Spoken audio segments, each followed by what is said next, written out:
Welcome बच्चों।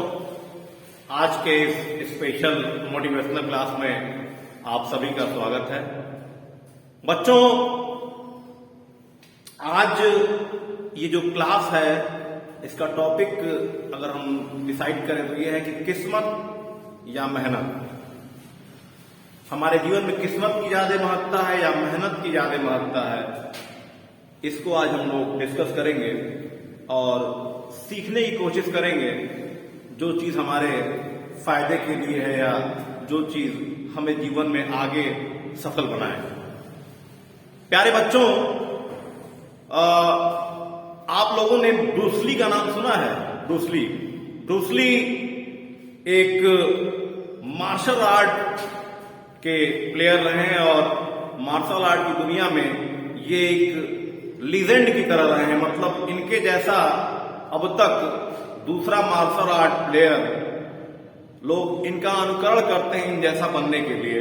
और Bruce Lee के बारे में आपको एक महत्वपूर्ण चीज बताता हूं आज कि ब्रूस ली की जो टांग थी वो 1 इंच छोटी थी दूसरी टांग से। प्यारे बच्चों, 1 इंच। सामान्यतः मेडिकल लाइन में अगर आप इसको गूगल पर सर्च करें, अगर व्यक्ति की एक टांग दूसरी टांग से 1 mm या 2 mm या 3 mm कम हो तो उसका अलाइनमेंट गड़बड़ हो जाता, मतलब वह संतुलित तरीके से चल नहीं पाता है। जबकि ब्रूस ली की टांग जो एक थी दूसरी से 1 इंच छोटी थी। इसके बाद भी वो मार्शल आर्ट की दुनिया में एक माइलस्टोन बने। यही नहीं, ब्रूस ली की जो आईसाइट थी वो -10 थी। -10। वो अपने प्रतिपक्षी खिलाड़ी को देख नहीं पाता था, बिना लेंसेस के वो देख नहीं सकता था अपने अपोनेंट को, लेकिन उसके बाद भी वह सफल हुआ। इसके अतिरिक्त एक और चीज आपको ब्रूस ली के बारे में बताऊं कि ब्रूस ली जो था वो डेली 5000 पंचेस की प्रैक्टिस करता था और उसका यह मानना था कि मुझे अपने विरोधी उस खिलाड़ी से कोई डर नहीं है जो 10,000 किक जानता हो, 10,000 तरीके के किक जानता हो। मुझे वो खिलाड़ी खतरनाक लगता है जिसने सिर्फ और सिर्फ एक तरीके की प्रैक्टिस 10,000 बार की हो। वो डेंजरस आदमी है। कहने का मतलब ये है बच्चों कि ब्रूस ली के जीवन से ये शिक्षा हमें मिलती है कि मेहनत का कोई विकल्प नहीं है। मेहनत अगर आप करेंगे तो जो भी लक्ष्य आपने निर्धारित किया है उसको आप निसंदेह प्राप्त करेंगे। ब्रूस ली की तरह ही आपने स्टीव जॉब्स का नाम सुना होगा, जो एप्पल कंपनी के बेताज बादशाह रहे हैं। इसके अतिरिक्त एक प्लेयर रहे हैं माइकल फेल्प्स। माइकल फेल्प्स बच्चों एक स्विमर यानी तैराक की दुनिया में काफी बड़ा नाम है और सन 2008 के बीजिंग ओलंपिक में उसने 8 गोल्ड मेडल जीते। एक ओलंपिक जो 2008 बीजिंग में हुआ था उसमें 8 गोल्ड मेडल इसने तैराकी यानी स्विमिंग के जीते थे और 36 साल पुराना रिकॉर्ड ब्रेक किया था। बच्चों, माइकल फेल्प्स जब छोटा था तभी से उसने ये लक्ष्य बनाया था कि मुझे ओलंपिक में गोल्ड जीतना है। और बीजिंग ओलंपिक जो 2008 में हुआ था उसके 2 साल पहले ही उसका हैंड यानी उसका हाथ टूट गया था और जब वो डॉक्टर के पास गया तो वो बेहद दुखी हुआ जब डॉक्टर ने ये कहा कि अब तुम कभी स्विमिंग नहीं कर पाओगे और यदि स्विमिंग कर भी पाओगे तो पहले वाली बात नहीं रहेगी। माइकल फेल्प्स जो अपने जीवन के पिछले 10 साल से ये सपना देखते हुए आगे बढ़ रहा था कि मुझे ओलंपिक में गोल्ड मेडल जीतना है, वह अपना सपना टूटते नहीं देख सकता था।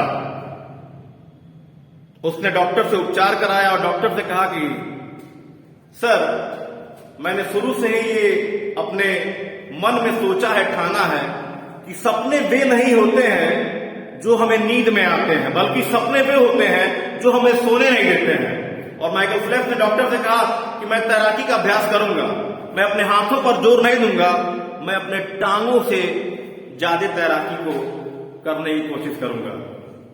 उसने अभ्यास जारी रखा और ओलंपिक में जैसा कि मैंने बताया है कि 8 गोल्ड मेडल उसने जीते। और उसमें बच्चों एक प्रतियोगिता थी 100 मीटर बटरफ्लाई स्ट्रोक, जिसमें माइकल फेल्प्स ने स्वर्ण जीता और जो सेकंड पोजीशन पे था उन दोनों के बीच सेकंड के 100वें हिस्से का अंतर था। अभी कैसे कैलकुलेट करते हैं सब भगवान जाने, मतलब सेकंड के 100वें हिस्से से पहले और दूसरे स्थान में अंतर हुआ। वहां कुछ पत्रकार थे, उन्होंने कहा माइकल फेल्प्स से, सर आपने 8 गोल्ड जीते ओलंपिक में, मस्ट योर लकी डे, मतलब भाग्य ने आपको जिता दिया। बच्चों, माइकल फेल्प्स को उस समय बहुत बुरा लगा। क्यों?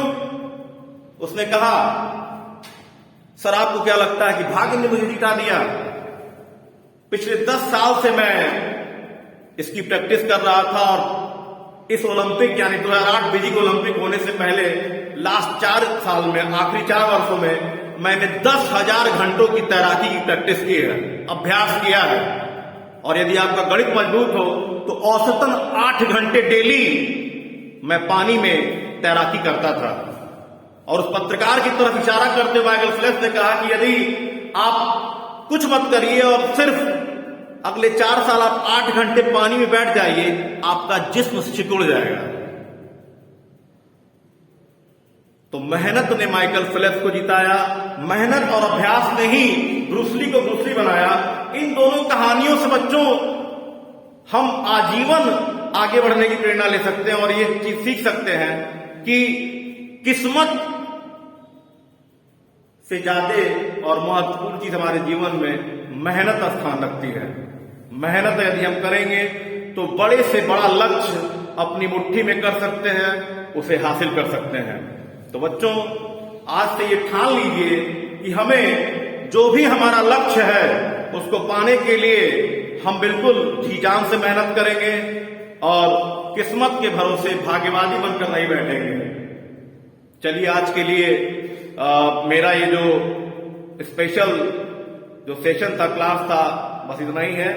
फिर इसी तरह किसी और बिंदु पर हम चर्चा करेंगे और अपने आप को आगे बढ़ने के लिए प्रेरित करते रहेंगे तब तक जब तक हम सफल ना हो जाएं। और निरंतर अभ्यास के द्वारा हम इस चीज को प्राप्त कर सकते हैं, जीवन में सफल हो सकते हैं। धन्यवाद बच्चों।